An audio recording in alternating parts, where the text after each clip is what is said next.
दोस्तों, अगर आप भी श्रेयस अय्यर को भारत का शानदार मिडिल ऑर्डर बल्लेबाज मानते हैं तो इस वीडियो को लाइक जरूर कीजिएगा। एशिया कप 2025 के लिए भारतीय क्रिकेट टीम का ऐलान हो चुका है, लेकिन इस स्क्वाड में एक ऐसा नाम गायब है जिसने अपनी बल्लेबाजी और कप्तानी से हर किसी का दिल जीता था। जी हाँ, हम बात कर रहे हैं श्रेयस अय्यर की, जिन्होंने आईपीएल 2025 में पंजाब किंग्स को फाइनल तक पहुंचाया और 604 रन बनाए, वो भी 175 से ज्यादा के स्ट्राइक रेट के साथ। शानदार परफॉर्मेंस के बावजूद उन्हें नजरअंदाज कर दिया गया। ये खबर इतनी चौंकाने वाली है कि क्रिकेट फैंस से लेकर एक्सपर्ट्स तक हर कोई हैरान है, और इस फैसले ने श्रेयस अय्यर को भी पूरी तरह तोड़ दिया। जी हाँ दोस्तों, श्रेयस अय्यर भावुक हो गए और उन्होंने बीसीसीआई और कोच गौतम गंभीर पर कुछ सनसनीखेज आरोप लगाए। क्या बोले श्रेयस, उनकी निराशा और गुस्से की वजह क्या है, ये आपको बताने जा रहा हूं। लेकिन उससे पहले आप नीचे कमेंट करके जरूर बताइएगा कि क्या श्रेयस को इस स्क्वाड में होना चाहिए था। एशिया कप 2025 के लिए भारतीय टीम का ऐलान हो चुका है। सूर्य कुमार यादव को कप्तान बनाया गया है और शुभमन गिल को नया उप कप्तान नियुक्त किया गया है। स्क्वाड में कई बड़े नाम शामिल हैं। अभिषेक शर्मा, संजू सैमसन, तिलक वर्मा, हार्दिक पांड्या, शिवम दुबे जैसे बल्लेबाज हैं। जसप्रीत बुमराह की गेंदबाजी में वापसी हुई है। अर्शदीप सिंह, वरुण चक्रवर्ती, कुलदीप यादव, हर्षित राणा जैसे गेंदबाज भी टीम में हैं। जितेश शर्मा को बैकअप विकेटकीपर के तौर पर चुना गया है और सबसे हैरानी की बात, रिंकू सिंह को खराब फॉर्म के बावजूद स्क्वाड में जगह मिली है। लेकिन इस 15 सदस्यीय स्क्वाड में श्रेयस अय्यर का नाम कहीं नहीं है, ना मुख्य स्क्वाड में, ना ही स्टैंड बाय लिस्ट में। यह फैसला इतना चौंकाने वाला है कि हर कोई सवाल उठा रहा है, आखिर श्रेयस को क्यों बाहर किया गया? क्या उनकी परफॉर्मेंस में कोई कमी थी या फिर इसके पीछे कोई और वजह है? श्रेयस अय्यर का बाहर होना इसलिए और भी हैरान करता है क्योंकि वह T20 फॉर्मेट में भारत के सबसे भरोसेमंद मिडिल ऑर्डर बल्लेबाजों में से एक है।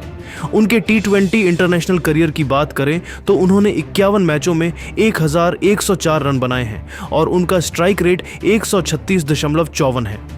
स्पिन गेंदबाजी के खिलाफ उनकी बल्लेबाजी यूएई की धीमी पिचों पर गेम चेंजर साबित हो सकती थी। आईपीएल 2025 में तो उन्होंने कमाल ही कर दिया। पंजाब किंग्स को फाइनल तक ले गए, 14 मैचों में 604 रन बनाए और उनका स्ट्राइक रेट 175.07 रहा। इतना ही नहीं, उनकी कप्तानी ने भी सबको प्रभावित किया। पहले कोलकाता नाइट राइडर्स और फिर पंजाब किंग्स के लिए उनकी लीडरशिप ने दिखाया कि वह न सिर्फ एक शानदार बल्लेबाज हैं बल्कि एक बेहतरीन लीडर भी। फिर भी बीसीसीआई और चयनकर्ताओं ने उन्हें स्क्वाड में शामिल नहीं किया।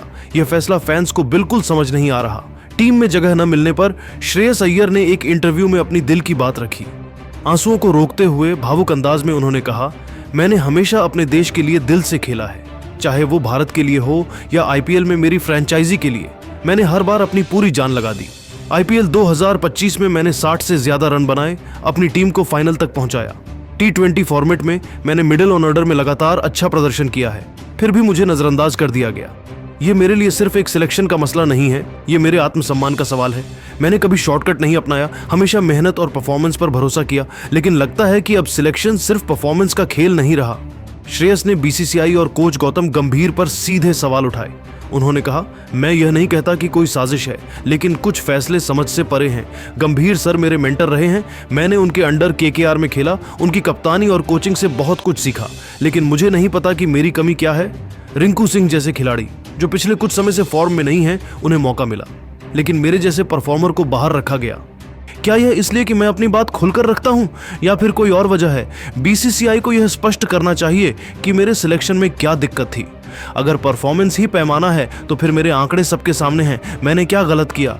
श्रेयस का यह बयान सुनकर फैंस का गुस्सा 7वें आसमान पर है। सोशल मीडिया, खासकर एक्स पर फैंस ने बीसीसीआई और गौतम गंभीर के खिलाफ जमकर भड़ास निकाली। एक फैन ने लिखा, श्रेयस को बाहर करना बीसीसीआई का सबसे बेवकूफ़ी भरा फैसला है। क्या गंभीर को सिर्फ अपने पसंदीदा खिलाड़ी चाहिए? एक अन्य यूजर ने लिखा, रिंकू सिंह फॉर्म में नहीं फिर भी स्क्वाड में। श्रेयस ने आईपीएल में धमाल मचाया फिर भी बाहर। ये सिलेक्शन क्या मजाक है? एक और फैन ने सवाल उठाया, बीसीसीआई को जवाब देना होगा। श्रेयस जैसे टैलेंट को यूं बर्बाद नहीं करना चाहिए। फैंस का मानना है कि श्रेयस को नजरअंदाज करना न सिर्फ उनके साथ नाइंसाफी है, बल्कि यह भारतीय क्रिकेट के लिए भी नुकसानदायक हो सकता है। यहाँ सवाल यह भी उठता है कि आखिर श्रेयस को क्यों बाहर किया गया? क्या उनकी परफॉर्मेंस में कोई कमी थी? बिल्कुल नहीं। उनके आंकड़े तो उनके पक्ष में बोलते हैं। फिर क्या वजह हो सकती है? कुछ एक्सपर्ट्स का मानना है कि चयनकर्ता और कोच गौतम गंभीर T20 वर्ल्ड कप 2026 को ध्यान में रखकर एक युवा और आक्रामक स्क्वाड तैयार करना चाहते हैं। शुभमन गिल को उप कप्तान बनाना और अभिषेक शर्मा, तिलक वर्मा जैसे युवा खिलाड़ियों को मौका देना इस रणनीति का हिस्सा हो सकता है। लेकिन फिर सवाल यह है कि रिंकू सिंह, जो हाल के समय में फॉर्म में नहीं हैं, उन्हें क्यों चुना गया? क्या यह सिर्फ उनकी फिनिशिंग स्किल्स के लिए है? और अगर ऐसा है तो श्रेयस अय्यर, जो मिडिल ऑर्डर में स्थिरता और आक्रामकता दोनों ला सकते हैं, उन्हें क्यों नजरअंदाज किया गया? श्रेयस ने अपने बयान में यह भी कहा कि वह इस फैसले से निराश हैं, लेकिन हार नहीं मानेंगे। उन्होंने कहा, मैं निराश हूं लेकिन हारा नहीं हूं। मैं अपनी परफॉर्मेंस से वापसी करूंगा। मेरे फैंस का प्यार मेरी सबसे बड़ी ताकत है। मैं यह साबित करूंगा कि मैं इस स्क्वाड में होने का हकदार था। मैं हर उस मौके का इंतजार करूंगा जहां मैं अपने देश के लिए फिर से खेल सकूं। श्रेयस की इस बात से साफ है कि वह टूटे जरूर हैं, लेकिन उनका जज्बा अभी भी बरकरार है।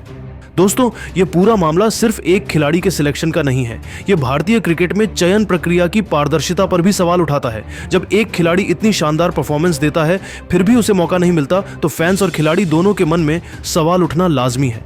क्या बीसीसीआई और गंभीर ने श्रेयस के साथ नाइंसाफी की?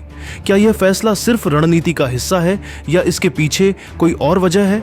कुछ लोग यह भी कह रहे हैं कि गंभीर की कोचिंग में कुछ खिलाड़ियों को प्राथमिकता दी जा रही है और श्रेयस जैसे खिलाड़ी इस वजह से पीछे छूट रहे हैं। दोस्तों, श्रेयस अय्यर का यह भावुक बयान सुनकर आपका क्या ख्याल है? क्या आपको लगता है कि बीसीसीआई और गौतम गंभीर ने उनके साथ गलत किया? क्या श्रेयस को एशिया कप 2025 में मौका मिलना चाहिए था? क्या यह सिलेक्शन प्रक्रिया में पारदर्शिता की कमी को दर्शाता है? नीचे कमेंट में अपनी राय जरूर शेयर कीजिएगा। दोस्तों, टीम में जगह ना मिलने पर फूट फूट कर रो पड़े हैं मोहम्मद सिराज। और सिराज, जिन्होंने देश के लिए जान की बाजी लगा दी इंग्लैंड में, हमें हारी हुई सीरीज जिताई। अब जब एशिया कप में उन्हें जगह नहीं मिली है तो उन्होंने कुछ ऐसा बयान दिया है क्रिकेट त्यागने पर ही कि सुनकर आपके होश उड़ जाएंगे।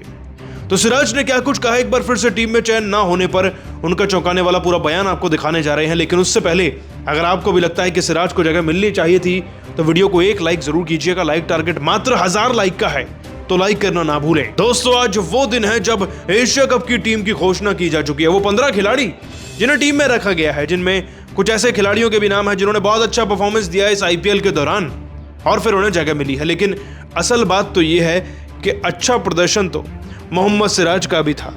ऐसा प्रदर्शन कि इंग्लैंड में हारी हुई टेस्ट सीरीज उन्होंने भारतीय क्रिकेट टीम के नाम करा दी। और केवल बात नहीं टेस्ट सीरीज की, सिराज ने चैंपियंस ट्रॉफी में सिलेक्ट ना होने के बावजूद भी IPL में जो प्रदर्शन इस बार के सीजन में किया वो दमदार था। बशर्ते इन दोनों परफॉर्मेंसेस के सिराज की कोई जगह टीम में बन नहीं पाई। अगर मैं आपको टीम बताऊं तो सूर्य कुमार यादव कप्तान है, शुभमन गिल उप कप्तान है, अभिषेक शर्मा, तिलक वर्मा, हार्दिक पांड्या ये टीम के मिडिल ऑर्डर को संभालेंगे। शिवम दुबे और अक्षर पटेल टीम के बतौर ऑलराउंडर के तौर पर जा रहे हैं। जितेश शर्मा और संजू सैमसन को विकेट कीपर के तौर पर रखा गया है। रिंकू सिंह भी एक एक्स्ट्रा बैट्समैन के तौर पर रहेंगे। वरुण चक्रवर्ती और कुलदीप यादव प्रॉपर स्पिनर होंगे। हर्षित राणा, बुमराह, अर्शदीप सिंह ये संभालेंगे टीम की तेज गेंदबाजी की कमान को। लेकिन कहीं पर भी मोहम्मद सिराज का नाम नहीं है।